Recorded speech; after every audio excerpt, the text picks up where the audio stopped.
from Oklahoma. Been here since 1978. How many Okies do we have here? Okay, we got a bunch of us. I have to tell you, this is a weird state. Oh, yeah. It is the only state I know where you cannot buy a car on a Sunday, but you can buy a lap dance. It's the only state I know where you cannot buy wine in the grocery store, but you can buy meth at any high school. Or, according to the newspaper recently, it's now kept on the shelves at Walmart. And I've always thought, you know, Oklahoma has a little bit of a meth problem. We are the only state that has so many people cooking meth that they now have meth chefs. Now, there's a show you'd like to see on the Food Network. Today on Meth Chef, we have guest chef from Wagner, Bubba. Okay, y'all, what you do is you take this whole bag of Sudafed, and I always use Sudafed, never that generic Wall-U-Fed stuff. I like to grind it up. I use the coffee grinder. Doesn't do a thing for the meth, but it does wonders for the coffee. Then you add a little splash of Drano, shake it up. Next thing you know, bam, you got meth. Actually, if you shake it to the point that it goes bam, you probably shook it a little too long. And Sheila mentioned earlier that whole shake and bake method of making meth. I'm convinced that that was not intentional. Somebody just put all the ingredients together, handed it to a tweaker, and said, "Here, hold this still."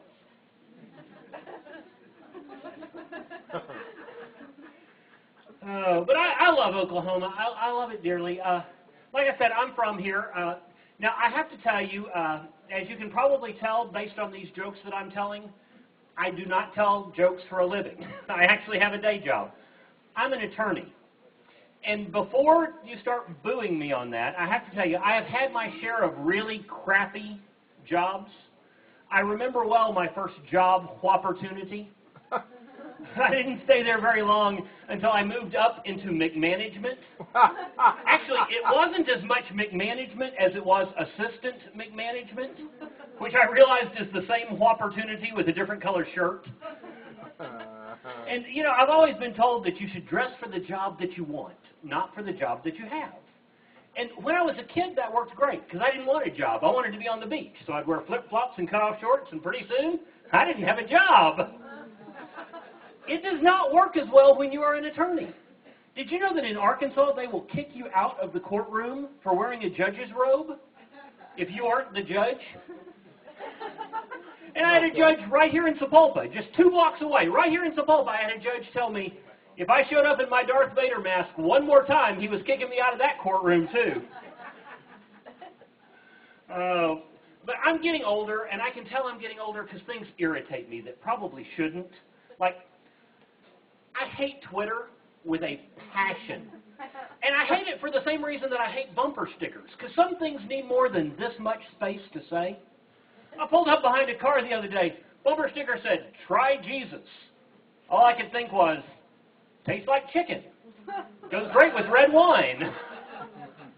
And I still like to read the newspaper, not Yahoo News, Google headline, the actual ink on your fingers newspaper. Yeah. Because you learn things that you don't learn by just reading the headlines. I was reading an article just the other day about Miss USA from out in California. She considers herself a history geek.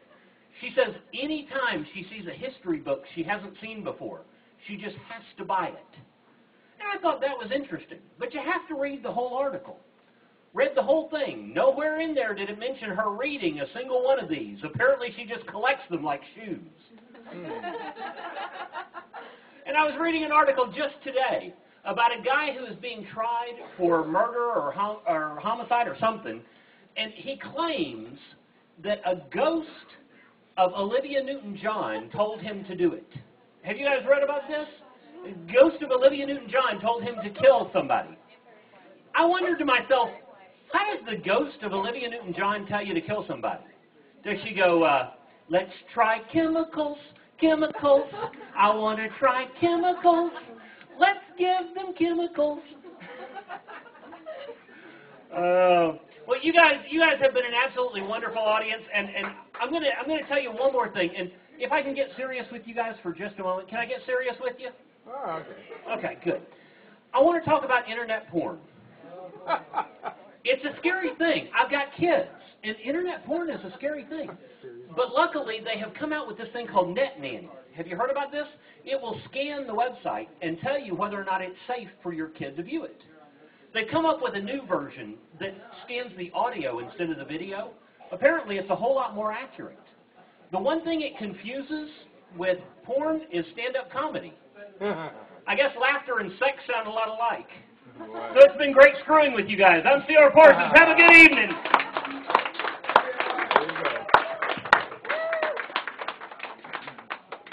you go. Brother's got a hug. I'm sure everybody was just like, oh crap, not this guy again. I just need to go walk into oncoming traffic. So Paul, I'd have to go looking for oncoming traffic at this time of night. It's like 9:10, the entire city's already gone to bed.